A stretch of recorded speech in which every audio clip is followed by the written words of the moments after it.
AP Congress అధ్యక్షురాలు YS Sharmila తన సోదరుడు వైసీపీ అధినేత వైఎస్ జగన్మోహన్ రెడ్డిపై మరోసారి తీవ్ర వ్యాఖ్యలు చేశారు. జగన్ కు అధికారం సూట్ కాలేదు అంటూ సంచలన వ్యాఖ్యలు చేశారు. ఆమె చెప్తూ అధికారం చేతుల్లో ఉన్నప్పుడు ఆయన అసలు నిజం బయటపడిందన్నారు. విజయవాడలోని కాంగ్రెస్ కార్యాలయంలో గురువారం మీడియాతో మాట్లాడిన షర్మిల 2029 ఎన్నికలను దృష్టిలో పెట్టుకుని 2027లో జగన్ చేపట్టిన పాదయాత్రపై తీవ్ర స్థాయిలో స్పందించారు. ఒక వ్యక్తి నిజమైన స్వభావం తెలుసుకోవాలంటే అతడికి అధికారం ఇచ్చి చూడాలని అబ్రహాం లింకన్ అన్న మాటలను గుర్తు చేసిన షర్మిల, జగన్ కు అధికారం ఇచ్చి చూసామని ఆయన పాలన ఎలా ఉందో ప్రజలు గమనించనున్నారు. జగన్ లో స్వార్థం తగ్గి ప్రజలకు సేవ చేసే గుణం పెరగాలని, అప్పటి వరకు దేవుడు కూడా కరుణించడని, ప్రజలు ఆదరించాలని వ్యాఖ్యానించారు. అధికారం ఆయనకు సరిపోదని స్పష్టంగా అర్థమైందన్నారు. 2027 జూలైలో చేపట్టే పాదయాత్రను ఇప్పుడే ప్రకటించడంపై ప్రశ్నించిన షర్మిల, ఆ యాత్ర ప్రజల కోసం కాదని కేవలం అధికారం కోసమేనని విమర్శించారు. తాము ప్రస్తుతం ఉపాధి హామీ కూలీల కోసం యాత్ర చేస్తున్నామని, జగన్ ఎవరి కోసం ఏ ప్రయోజనం కోసం యాత్ర చేస్తున్నారో ప్రజలకు చెప్పాలని నిలదీశారు. గత 5 ఏళ్ల పాలనలో జగన్ ప్రజలకు ఏమి చేశారని ప్రశ్నించిన షర్మిల, మద్యపాన నిషేధం హామీ ఇచ్చి అధికారంలోకి వచ్చాక నకిలీ మద్యంతో వేల కోట్లు సంపాదించారని ఆరోపించారు. వేల ఏళ్ల చరిత్ర కలిగిన ఋషికొండను బోడిగుండి చేశారని, ముఖ్యమంత్రిగా ఉన్న సమయంలో ప్రజల మధ్యకు రావడమే కాకుండా సొంత పార్టీ నాయకులకు కూడా అపాయింట్మెంట్లు ఇవ్వలేదని విమర్శించారు. ఎన్నికలకు ముందు మాత్రమే సిద్ధం సభల పేరుతో హడావుడి చేశారని మండిపడ్డారు.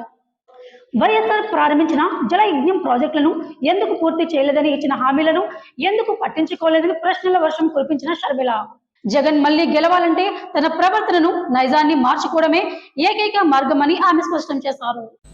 ఎందుకండి పాదయాత్ర? అధికారం కోసమే కదా, అధికారం కోసమే కదా ఈ పాటలన్నీ.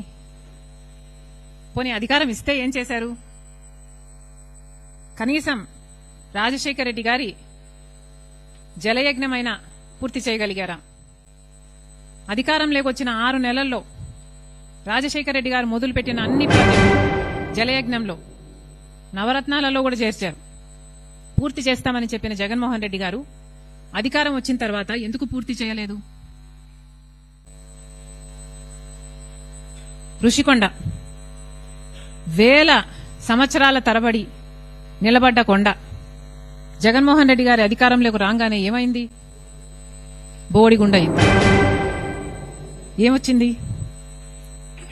అధికారం ఇస్తే ఏం చేశారు జగన్మోహన్ రెడ్డి గారు? కనీసం అధికారం ఇస్తే ప్రజల్లో ఎప్పుడైనా తిరిగారా? ప్రజలకు ఎప్పుడైనా కనిపించారా? కనీసం వాళ్ళ పార్టీ నాయకులు, ఎమ్మెల్యేలు, ఎంపీలకైనా అందుబాటులో ఉన్నారా? ఆఖరిన సిద్ధం సభలు పెట్టి కొన్ని నెలలు తిరిగారు తప్పితే అసలు జనాలలో ఎప్పుడైనా తిరిగారా జగన్మోహన్ రెడ్డి గారు? ఇప్పుడు పాదయాత్ర చేస్తారా? ఎవరిని మోసం చేద్దామని? ఎన్నిసార్లు మోసం చేద్దామని? అబ్రహాం లింకన్ గారు ఒక మాట అన్నారు, to know the true nature of man give him power. ఇది నేను అనలేదు, అబ్రహాం లింకన్ గారు అన్నారు. To know the true nature of a man give him power. అంటే ఒక మనిషి నిజమైన నైజం తెలియాలంటే ఆయనకు అధికారం ఇచ్చి చూడండి అని అన్నాడు.